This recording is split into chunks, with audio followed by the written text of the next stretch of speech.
오늘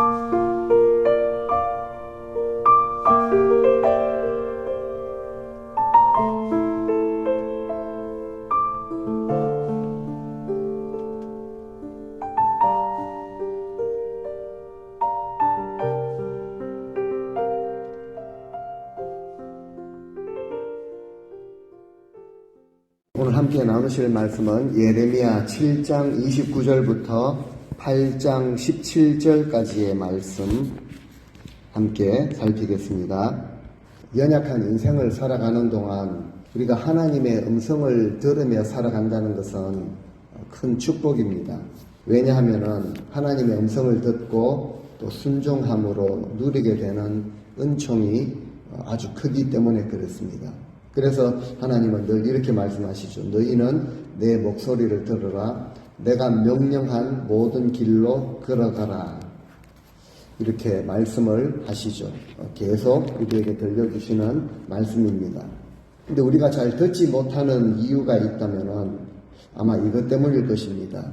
내가 내 인생을 좀 잘 알고 있다라고 생각을 하고 항상 내가 이렇게 정답을 말하려고 하기 때문에 그런 것 같습니다. 늘 나의 생각이 앞서기 때문에 그런 것 같습니다. 하나님은 우리가 듣기를 원하시는데 백성들은 끝내 듣지 않았습니다. 그래서 참 선고를 내리시죠. 지난주 살폈던 28절 말씀인데요. 예레미야에게 이렇게 말씀하십니다. 그 백성들에게 말하기를 너희 하나님 여호와의 목소리를 순종하지 아니하며 교훈을 받지 아니하는 민족이라 하시면서 진실이 없어져 너희 입에서 끊어졌다라고 이렇게 선고를 내리시죠. 그래서 오늘 이어지는 말씀 29절부터 이방신을 숭배하는 여러 가지 그 백성들의 모습을 드러내시면서 하나님의 심판이 불가피하다라는 것을 말하고 있습니다. 29절 읽으신 말씀을 보면은 하나님은 선지자에게 머리털을 다 베어버리라 라는 이런 좀 명령을 내리시죠. 이것은 뭐 극심한 슬픔이나 아주 수치에 처했을 때 머리털을 미는 이런 행동을 했는데 선지자로 하여금 이런 행동을 하게 하심으로 이제 그 백성들이 맞이하게 될 고통스러운 현실을 미리 좀 보여주시는 것 같습니다. 머리털을 다 베어버리고 벗은 산 위에서 통곡하라라고 하시죠. 벗은 산은 그 백성들이 우상을 섬겼던 장소입니다. 왜 유다가 망하게 되었는가? 바로 우상 숭배였다는 거죠. 그래서 그곳에서 통곡을 하라. 이제 나라가 이제 하나님의 심판으로 멸망하게 되었다. 그리고 그 심판은 확실하기 때문에 미리 통곡을 하라라는 것이죠. 아마 그들이 우상을 섬겼던 이유는 좀 이렇게 그들이 원하는 것을 얻고자 잘 살아보고자 하나님께 등을 돌렸는데 거두게 된 것을 보니까 멸망을 거두게 되었다라는 것이죠. 그 이유가 30절에 나타납니다. 하나님의 이름으로 일컬음을 받는 집, 성전에 온갖 가증한 것, 온갖 우상들을 성전에 두었죠. 하나님의 눈앞에서 우상에게 빌었습니다. 그 앞에 절을 했죠. 그리고 악을 행했습니다. 이 성전을 더럽히게 되죠. 그래서 하나님은 미리 이것이 성전이다라고 하는 여호와의 성전이라고 하는 이 거짓말을 믿지 말라라고 이렇게 말씀하실 수밖에 없었죠. 근데 우상은 보니까 아무것도 아니었습니다. 그냥 헛것이었습니다. 이 모습을 백성들의 모습을 보면서 어떻게 이렇게까지 할 수 있었을까라는 생각이 충분히 드실 것입니다. 사실 오늘날도 우리 마음속에 하나님이 아닌 다른 것이 우리 마음의 중심에 자리를 잡고 있다면 그것은 영락없이 우상입니다. 우상을 숭배한다라는 거죠. 현대인들의 우상이 무엇이겠습니까? 여러 가지로 말을 할 수 있겠지만 한번 이 세상에 왔으니 한번 제대로 한번 누려보자. 제대로 한번 이루어보자. 뭔가를 이루어보자. 그리고 거기에 마음을 온통 빼앗깁니다. 출세를 위해서라면 수단과 방법을 가리지 않는 것이 오늘날 현대인들의 모습이라고 할 수 있죠. 그래서 혹 우리 마음에도 이런 우상들이 자리를 잡고 있지는 않은가. 살펴보아야 하는 것이죠. 왜냐하면 하나님은 우상을 반드시 끊어버리고 깨뜨리시기 때문에 그렇습니다. 언젠가는 깨뜨려지기 마련이라는 것이죠. 오늘 본문에 나타난 유다의 여러 가지 가증한 악행들은 반드시 하나님의 진노를 부를 수밖에 없었습니다. 근데 어느 정도의 악행이었는가? 31절에 보니까 예루살렘 남쪽에 있는 그 흰놈의 아들 골짜기라고 불려지는 그곳에 도벳 사당을 세웠습니다. 그런데 이곳에서 암몬 사람의 신인 몰렉에게 제사를 드렸다는 거죠. 몰렉 제사를 여러분들이 우리가 잘 알고 있지 않습니까? 이 장소는 원래 예루살렘의 쓰레기를 태우는 그런 장소였는데 언제부턴가 이스라엘 백성들이 몰렉 신에게 인신제사를 드리기 위해서 자기 자녀들을 불태우는 연기가 피어오르게 되었다라는 것이죠. 그래서 하나님은 32절에 보니까 예레미야를 통해서 이 죄악 때문에 도벳이 그들이 묻히게 될 죽음의 골짜기가 될 것이라 라고 이렇게 말씀을 하십니다. 하나님 보시기에 굉장히 이것은 안타까운 일이죠. 사람들이 왜 거기서 자기 자녀들까지 불사르면서 제사를 드린 까닭이 무엇이겠습니까? 드리는 자녀도 있지만 어쨌든 우리와 우리 남은 자녀들이 우리 하는 일들이 잘 되기 위함이었죠. 근데 오히려 보니까 결과를 보니까 죽임의 행위였다라는 거죠.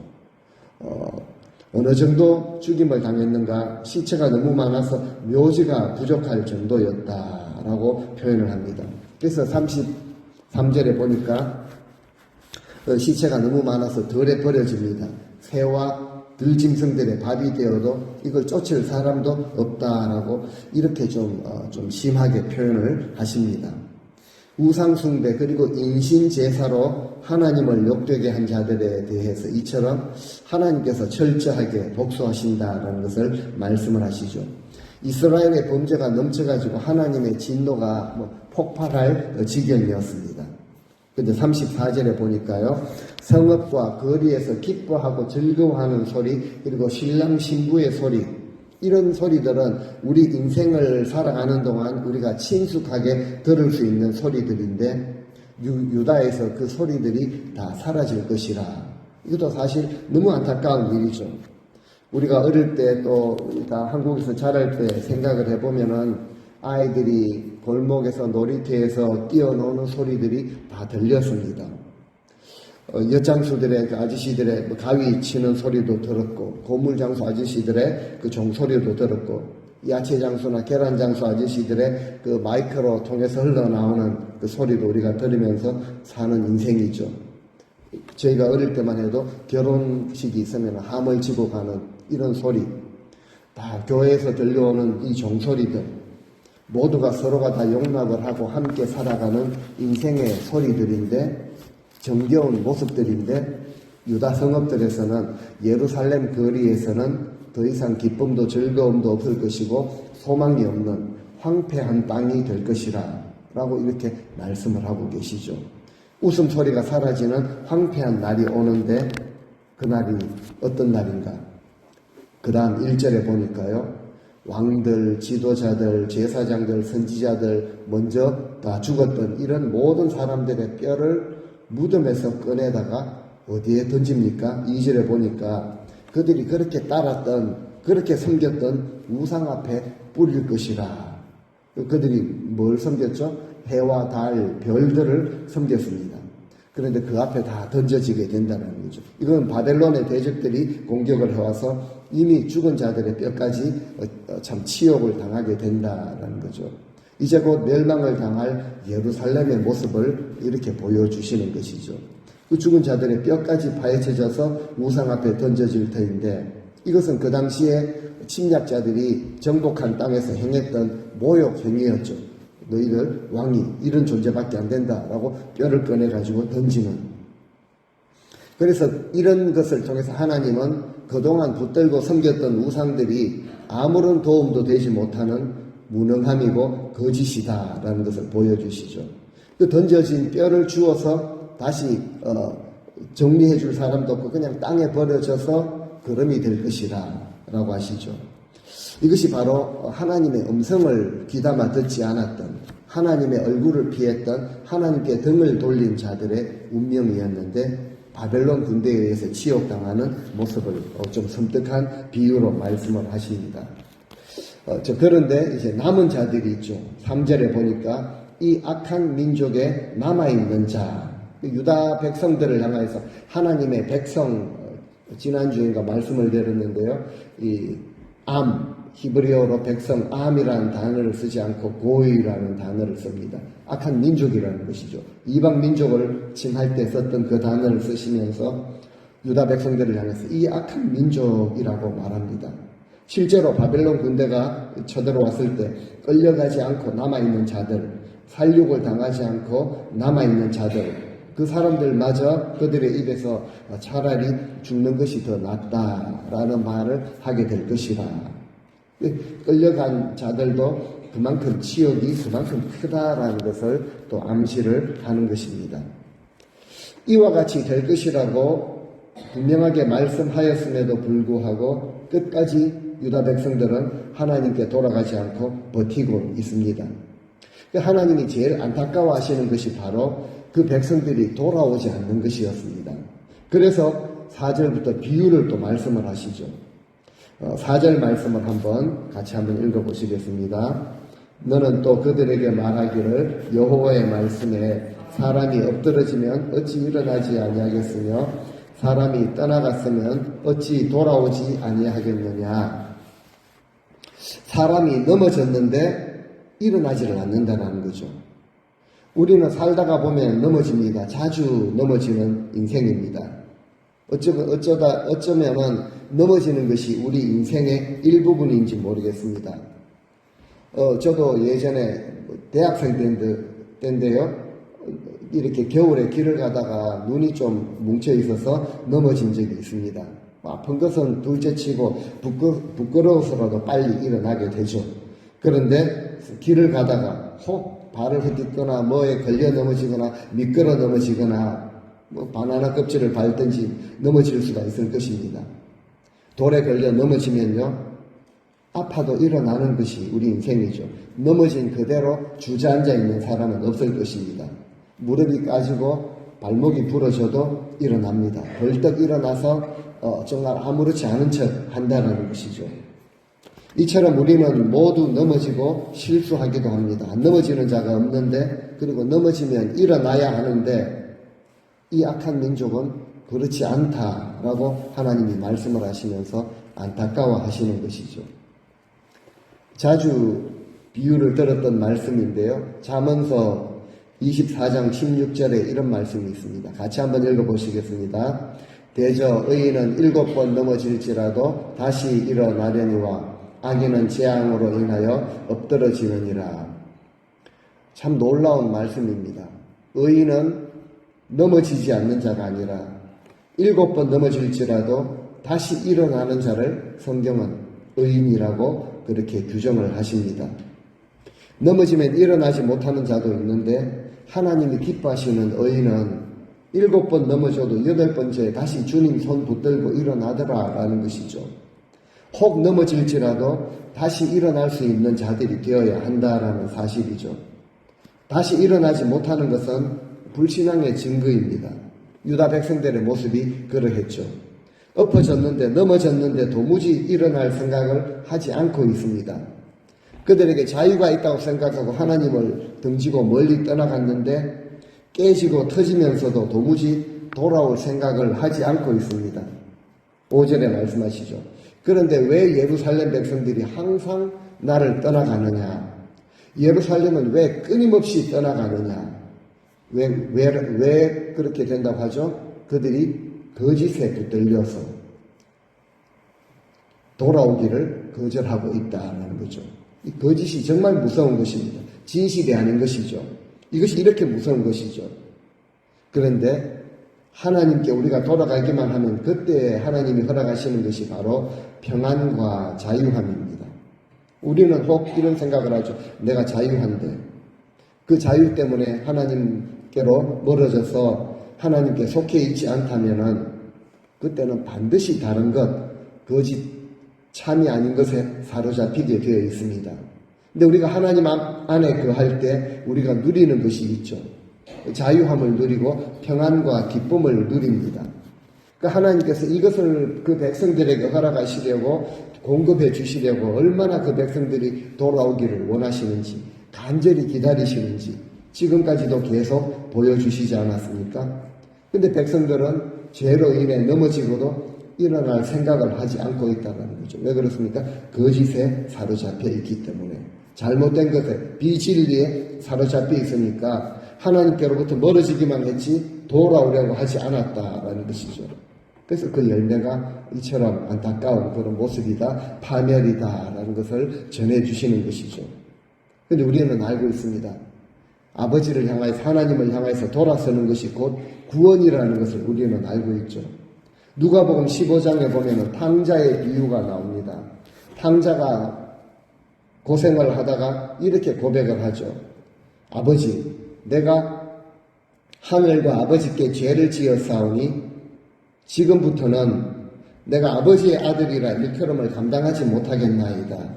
나를 그저 품꾼의 하나로 보소서 하리라. 그렇게 마음에 결심을 하고 그 다음에 보니까요, 이런 아버지께로 돌아갔다라는 거죠.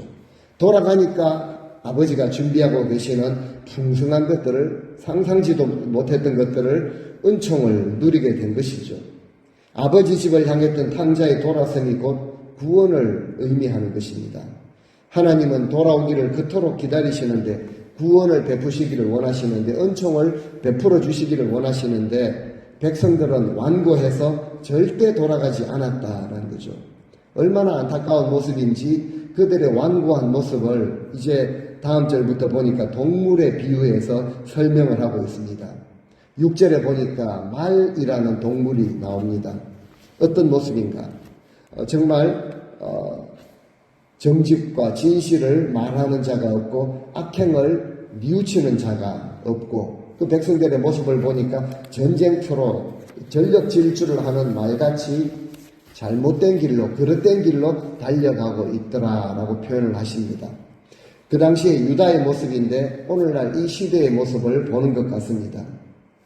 내가 이런 일을 하면서도 내가 지금 이런 일을 하다니 라고 악행을 반성하고 뉘우치는 자가 없다라는 거죠.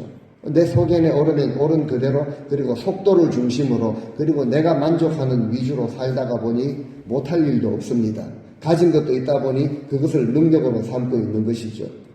마치 전쟁터로 돌진하는 말같이 속도를 중요시하다 보니까, 더 쌓아 올리는 것을 중요시하다 보니까 하나님 앞에서 자신을 돌아볼 시간을 가지지 못했다는 거죠. 그러다 보니까 탐욕을 버릴 자세나 주신 것에 만족하며 감사하며 또 부르심에 응답하며 헌신하려는 마음도 다 사라져 버렸습니다. 하나님이 그래서 말씀하시죠. 7절에도 실감나는 비유인데요. 하늘에 있는 학도 자기 정한 시기를 안다는 거죠. 비둘기, 새, 제비, 그리고 두루미도 철이 되면 돌아올 때를 지키는 짐승들인데, 내 백성은 여호와의 규례와 계명을 알지 못한도다라고 하나님이 탄식을 하시는 것이죠. 돌아오지 못하는 백성들을 향해 뭐라고 하십니까? 정한 때가 되면 원래 떠났던 지역으로 되돌아오는 회귀 본능이라고 합니까? 이것을 가진 짐승들보다 못하다라고 말을 하고 있죠. 그만큼 인간의 죄성이 얼마나 위험한가를 하나님이 직접 말씀하시는 것이죠. 죄에 붙들려서 자기 만족을 중심으로 성공을 향해서 속도를 내고 인류주의에 붙들리게 되면은 하나님께 돌아가기가 정말 어렵습니다. 그래서 8절에 이렇게 말씀을 하십니다. 보라, 서기관들의 그 거짓된 볼펜이 여호와의 율법을 잘못 다루고 있는데, 그들은 어떻게 말합니까? 우리는 지혜롭다, 우리는 율법을 가지고 있다, 여호와의 율법이 우리에게 있다 라고 그렇게 말할 수 있겠느냐라고 하나님이 물으십니다. 지도자들의 죄를 드러내시는 것이죠. 보니까 지도자들이 오히려 백성들을 엉뚱한 길로 인도를 했습니다. 자기가 가진 그 학문적인 지식, 펜대나 굴리면서 사탄에게 빌붙어서 아첨을 떨고 있더라라는 것이죠. 지금 세상의 모습이 그렇지 않습니까? 지도자들이 오히려 동성애의 문제, 교육의 문제, 자녀들 교육 문제가 지금도 얼마나 심각한지 모릅니다. 법의 문제, 사법의 문제, 정치, 경제, 문화는 얼마나 사악한지 모릅니다. 바른 길로 인도해야 할 지도자들이 하나님의 법과 말씀을 아주 가볍게 여기죠. 그리고 사람들이 듣고 싶어하는 인본주의로 이렇게 하면 사람들이 좋아하니까 그렇게 듣고 싶어하는 말만 하고 있더라는 거죠. 그래서 9절에 보니까 그들은 율법을 받았기 때문에 자신들은 제법 지혜롭다라고 생각을 했던 것이죠. 하지만 하나님은 하나님의 말씀에 순종하지 않고 말씀을 버렸는데 무슨 지혜가 있느냐라고 반문을 하시죠. 아무리 철학 박사의 학위를 가지고 있다고 할지라도 이게 무슨 지혜가 있느냐라고 물으시죠. 그렇다면은 정말 지혜로운 자들은 무엇을 아는 자들일까요? 주님 앞에 설 때가 있다라는 것을 실제로 믿는 자들이죠. 그리고 주님은 그때 우리에 대한 모든 것을 물으신다. 모든 것을 평가하시고 계산하신다. 그리고 죄에 대한 책임을 물으신다라는 것을 아는 자들입니다. 이렇게 말할 수가 있겠죠. 나는 내 죄를 용서하신 예수님을 믿는데요. 늘 그 은혜에 감사하며 살아가는데요. 그러면서 삶의 모습에는 진정한 은혜의 빚진 자로 살아가는 모습이 하나도 없다면은 하나님은 말씀하실 것입니다. 입술로는 나를 잘 공경하되 마음은 내게서 아주 멀도다 라고 하나님께서 하실 것입니다. 아니 성경에 이렇게 말씀을 하십니다. 그래서 결국 그들의 결말이 무엇인가? 수치를 당하게 된다는 거죠. 두려워 떨게 되고 결국 붙잡히게 된다라고 말씀을 하십니다. 자기 의에 빠져서 자기 꾀에 빠져서 은혜를 전혀 모르고 입술로는 말을 하는데 주님을 경외하지 않는 자들의 결말이 어떨 것인가. 10절에 보니까 더 안타까운 것을 말씀하십니다. 그들의 아내를 다른 사람에게 주겠고 그들의 밭을 그 차지할 자들에게 밭을 그 다른 사람들에게 주겠다. 그러면서 하시는 말씀이 가장 작은 자로부터 어린 아이들 아니겠습니까? 백성들의 어린 아이들부터 큰 자들까지 어른들까지 다 욕심을 냈다라는 것이죠. 선지자부터 제사장까지 지도자들이 다 거짓을 행했다. 그러니까 백성들은 탐욕에 붙잡혀 있고 지도자들은 거짓을 백성을 속입니다. 총체적 난관이라고 말을 하는데요. 그런데 지도자들이 그 백성들을 어떻게 속였는가 놀라운 말을 그렇게 하고 계십니다. 11절 말씀 오늘 설교의 제목이 여기에 들어있는데요. 같이 한번 읽어보시겠습니다. 그들이 내 딸 백성의 상처를 가볍게 여기면서 말하기를 평강하다 평강하다 하나 평강이 없도다. 깊은 의미를 담고 있습니다. 내 백성의 그 상처라고 하시죠. 여기서 상처는 골절을 입었거나 염증이 생겼거나 신경통이 도졌거나 이런 상처를 말하는 것이 아닙니다. 영적인 상처죠. 그 백성들의 상처가 무엇이겠습니까? 아무리 외쳐도 돌아오지 않는 그 무감각함, 그리고 굳어짐, 나태함, 그리고 고집스러움, 깊은 영적인 상처를 지도자들이 가볍게 여겼다라고 그렇게 말씀을 하십니다. 그들의 깊은 상처는 그대로 덮어두고 그저 입으로는 평강하다, 복이로다, 은혜로다. 그러면 상처가 치유되는 줄 알았다라는 것이죠. 제법 은혜스럽게 외쳤습니다. 자신이 은혜를 좀 나누어 주는 사람인 것처럼 그렇게 외쳤지만 성경은 말합니다. 거기에 진정한 평강이 없었다. 그것은 은혜가 아니었다라고 하십니다. 하나님의 백성들의 상처를 가볍게 여기는 자들의 특징이죠. 인기에 연연합니다. 자기 유익만 위하는 자들이죠. 결국 그들을 향하여서 그 백성들을 향하여서 하나님은 다시 내 백성이라 라고 하십니다. 하나님의 백성이라는 거죠. 상처 입은 하나님의 백성들을 향해서 아버지 하나님은 아픈 마음을 가지고 계십니다. 백성들의 그 상처를 영적인 상처를 실제로 아프게 여기는 자들은 너희 죄악을 버려야 한다. 그 탐욕을 쏟아버려야 한다. 우상 숭배를 깨뜨려 버려야 한다. 하나님께로 돌아오라. 묵은 땅을 기경해야 한다라고 외칠 것입니다. 백성들이 싫어하는 것, 듣지 않을 것은 압니다. 알지만 외치죠.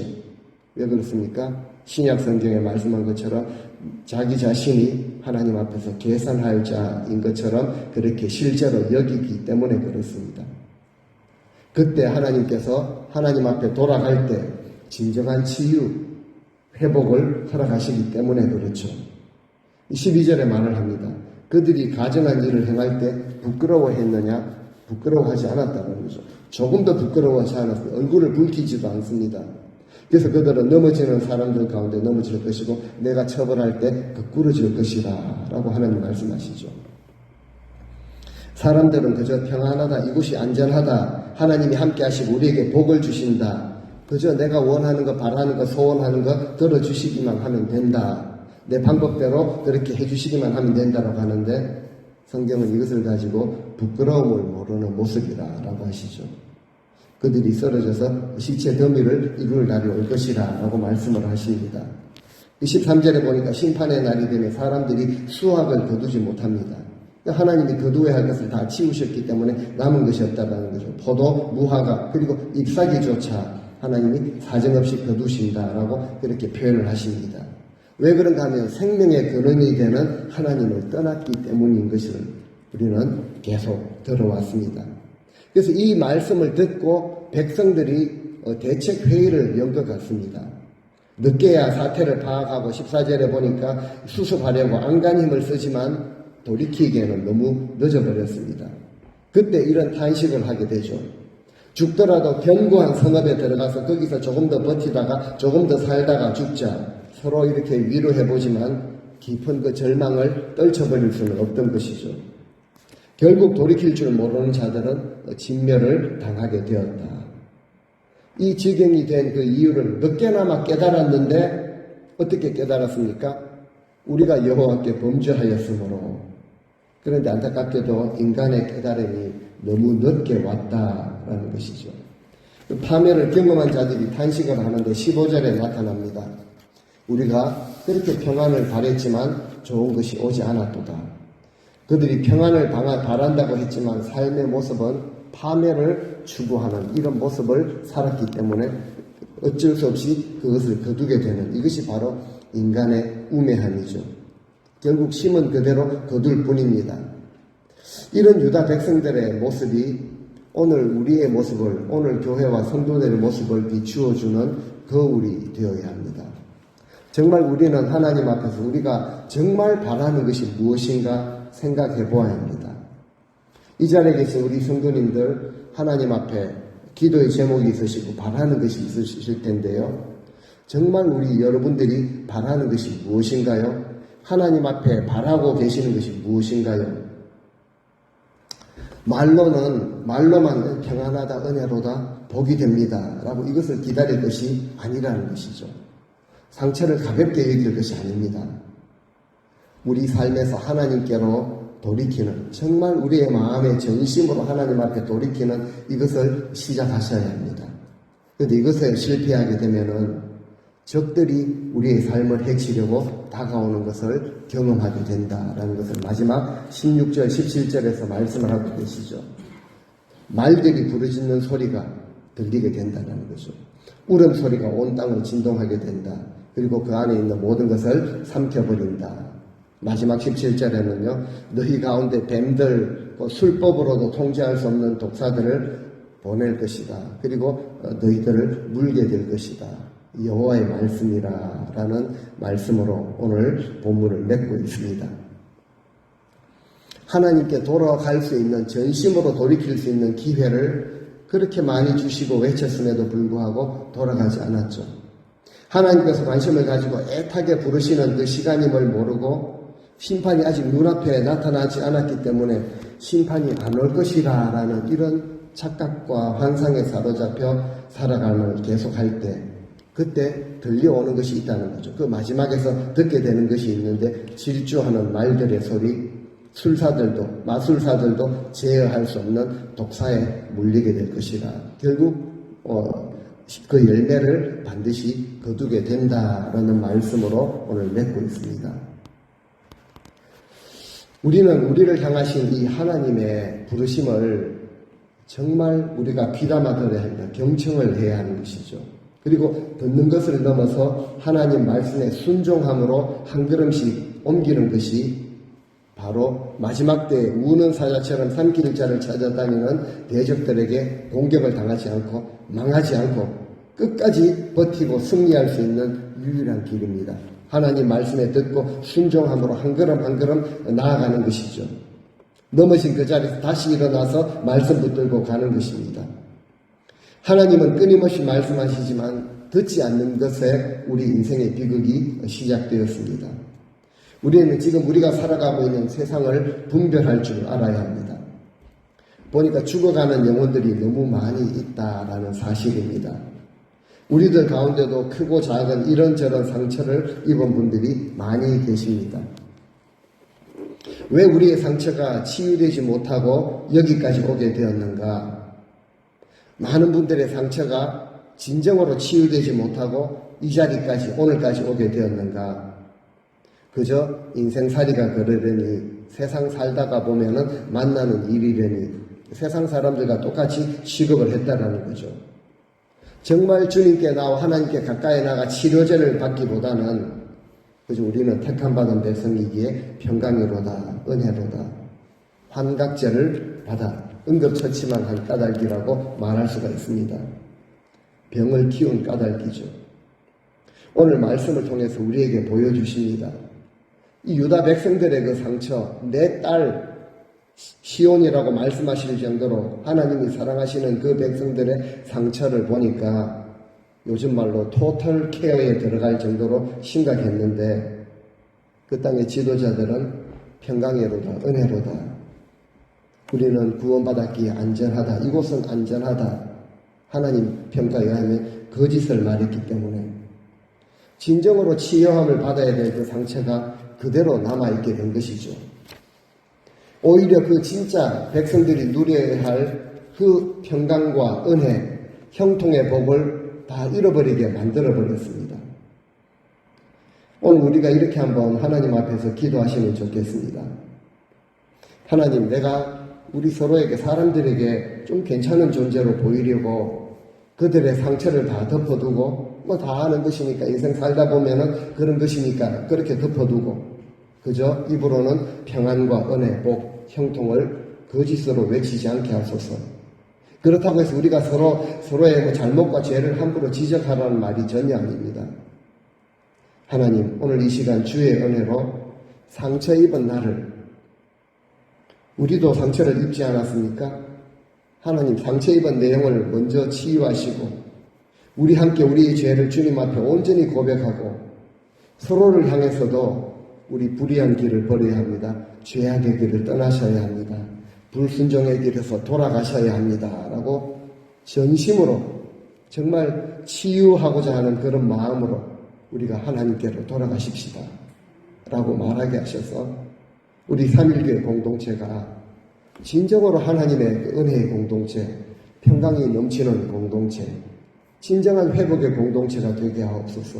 우리 찬송 드린 것처럼 주 선한 능력으로 내가 이뤄진 그 자리에서 다시, 넘어진 그 자리에서 다시 일어나게 하옵소서. 주님께서 이 땅에 다시 오실 때 후회와 통곡이 아니라 기쁘고 즐거운 찬양의 소리로 주님 앞에 설 수 있도록 그 날을 소망하며 우리 인생의 남은 때 하루하루를 그렇게 살게 하옵소서.